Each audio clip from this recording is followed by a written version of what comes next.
3 lives, 3 mysteries, each one stranger than the last, each detail more unsettling than anything you've ever heard.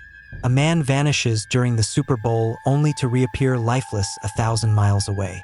2 women with the same name meet identical fates in the same city. And a frantic traveler flees shadows no one else can see. Stay until the end, nothing here makes sense. In January of 1993, the Lewis home in Amarillo, Texas, carried the quiet hum of routine. It was a place that belonged to family, to laughter at dinner, to the comfort of ordinary days. David Lewis was a man who lived in the heart of that home, an attorney whose life revolved around his wife, Karen, and their 9-year-old daughter. His career painted him as steady, precise, ethical.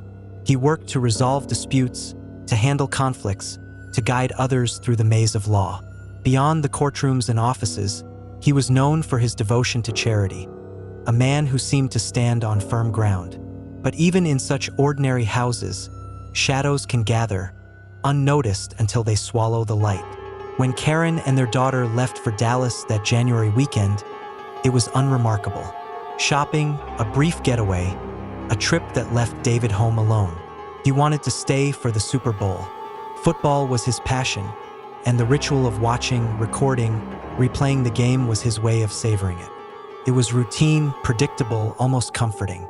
But when his family returned on the night of January 31st, just after the game ended, they opened the door to find not the warmth of a man enjoying his evening, but a scene that felt eerily suspended, as if David had only just stepped into another room and forgotten to return. The television glowed, still tuned to the channel of the game, the sound empty without his presence. The VCR light blinked, recording into silence. In the refrigerator, a plate sat waiting, 2 turkey sandwiches neatly prepared, his favorite, uneaten, as though frozen in time. On the kitchen counter, his wedding band and his watch lay side by side, ordinary objects now transformed into cryptic symbols of absence. But the man who had placed them there was gone. Karen's first instinct was not terror. She assumed he had stepped out, perhaps gone to watch the second half at a friend's house. But as hours bled into the night and his side of the bed remained untouched, the air grew heavier. The next morning, her worry broke into panic. She went to the police. Within a day, his car was found downtown near the courthouse. Inside lay his driver's license, his credit cards, his checkbook, all in their rightful places. The keys had been tucked beneath the floor mat, carefully hidden, as though arranged by his own hand. There was no sign of theft, no chaos, no violence. His bank records showed a sudden $5,000 deposit. 2 plane tickets appeared in his name, one from Los Angeles to Dallas, the other from Dallas to Amarillo.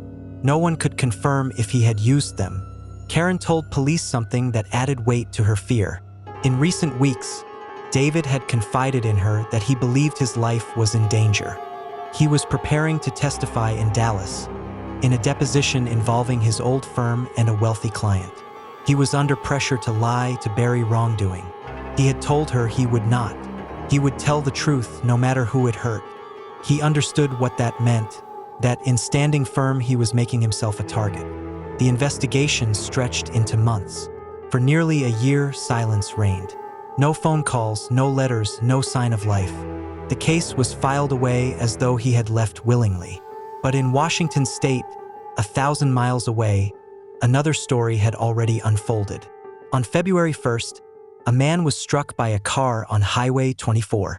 He had been walking alone, dressed in military fatigues, carrying no identification, no luggage, no sign of where he had come from or where he was going. He was buried as John Doe. For more than a decade, he remained a nameless figure, a man without history. Then, in 2004, a state trooper researching unsolved cases stumbled upon David Lewis's missing person photo and recognized the face. DNA confirmed it. The man unalived on that cold Washington highway was David Lewis. The revelation solved the question of where he had gone but deepened every other. How had he traveled 1,600 miles in less than a day without his car? Why had he abandoned his belongings, prepared sandwiches, left his wedding ring behind? Why military clothing? Why no luggage? Why walking alone on a highway in a state where he had no ties? The answers dissolved into the same silence that had greeted his wife on the night she returned to their home. He was gone, swallowed by some unseen narrative, his truth buried under questions that would never be answered. 7 years later, in Houston, Texas, the ordinary rhythm of another household was broken by fire. On October 12, 2000, 48-year-old Mary Lou Morris kissed her husband, Jay, goodbye and set out for work. She never arrived. Hours later, when Jay could not reach her, he grew uneasy, calling her supervisor only to hear she had not shown up. As he began to worry, an ATV rider discovered a smoldering car just 3 miles from her house. Inside was a body burned beyond recognition. Dental fragments confirmed it was Mary Lou.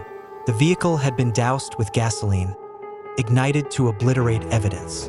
Yet her valuables were untouched. Only her wedding ring was missing. Investigators quickly determined it was likely homicide. But without a cause of death, without signs of a struggle beyond the fire's devastation, the picture was incomplete. Then came the phone call. A Houston newspaper received an anonymous message. The voice on the other end said only, "Mary Lou's death was an accident." Then the line went dead. The words hung in the air like smoke. An accident? The fire was deliberate. The missing ring was deliberate. What could the caller have meant?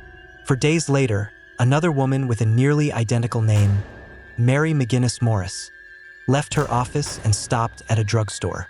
She was 39, a nurse practitioner, respected by her peers, though troubled by one coworker who unnerved her.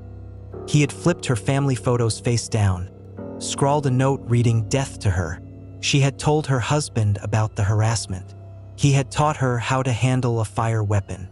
At the drugstore, she noticed a man watching her, following her from aisle to aisle. Uneasy, she called her best friend, whispering about the stranger's gaze. Her friend urged her to wait him out, but he lingered. Eventually, she said she would just finish quickly, stop at her office, and head home. Minutes later, she called 911. Her voice, frantic, told the operator someone was trying to unalive her. The recording has never been made public, but investigators said the harm itself could be heard on the tape. Hours later, she was found in her car dead. Her valuables were untouched. Her wedding ring was missing. The fire weapon her husband had given her was placed neatly beside her hand, as though to suggest self-passing away. 2 women, same city, same week, same surname. Both deaths staged to appear self-inflicted. Both missing their wedding rings. Theories spiraled. Some said Mary Lou had been the wrong target, unalived by mistake, and that her life-taker had called the newspaper to admit it. The true target, Mary McGinnis, had been slain days later, the job completed. A professional hitman, some said, correcting his error. Others pointed to Mary McGinnis's personal life, her husband, Mike, who had accused her of infidelity, who stood to gain from a $700,000 life insurance policy, who refused a polygraph. But no evidence tied him to the crime. The coworker who had exchanged words with her was investigated, but cleared. And so the names of the 2 Mary Morrises remain locked in a cruel echo, their murders unsolved, their similarities too chilling to dismiss as coincidence. For years earlier, another life had unraveled across borders, states, and miles of confusion. Blair Adams of Surrey, British Columbia, was 31, a man who had struggled with alcohol in his youth, but who had fought his way to stability. He had a steady job as a construction foreman, a reputation as cheerful and reliable. But by the summer of 1996, something inside him had shifted. His mother saw it in his eyes, in his restless pacing, in his sleepless nights.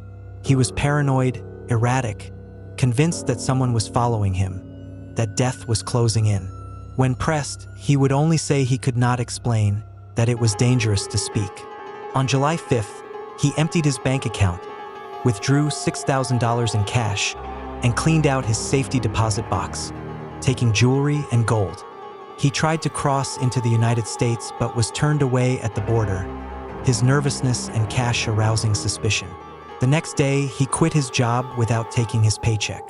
He went to the airport and purchased a $1,600 round-trip ticket to Frankfurt, Germany, where he had once worked. But before boarding, he abruptly changed his plan. He tried again at the border and this time succeeded. He drove into Seattle, abandoned a rental car, and purchased a one-way ticket to Washington, D.C., at twice the price of a round trip. He flew across the country, then rented another car and drove 500 miles southwest to Knoxville, Tennessee. His journey seemed frantic, purposeless, as though fleeing unseen hands. By evening, he was at a gas station, his rental Toyota Camry refusing to start. The attendant quickly discovered the issue. Blair was trying to start it with a Nissan key from his abandoned Seattle rental. Blair insisted it was the right one, his confusion thick. The Toyota key was missing. The car was towed, and Blair accepted a ride to a nearby hotel.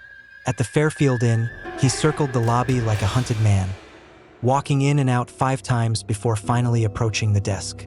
He rented a room but never entered it. He walked back into the night.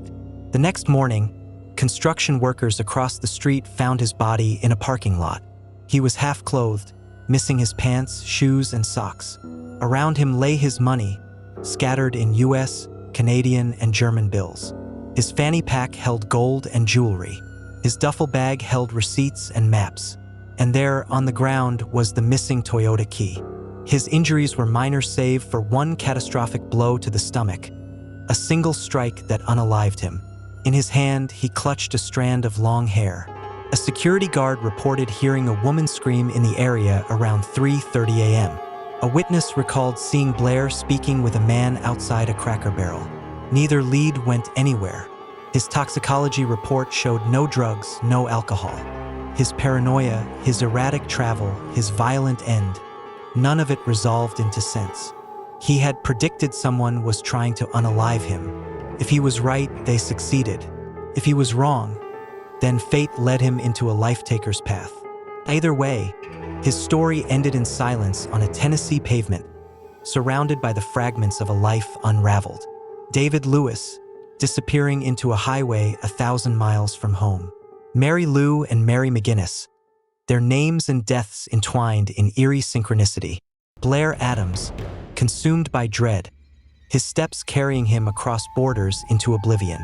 These are not stories of vanished evidence, but of evidence that resists meaning, fragments that taunt with nearness to explanation but dissolve when pieced together. A sandwich in a fridge, a missing ring, a reappearing car key. They are not answers, they are echoes, and the silence between them grows louder with time. Which of these unsolved stories unsettled you the most? Do you think David Lewis was running from something or someone?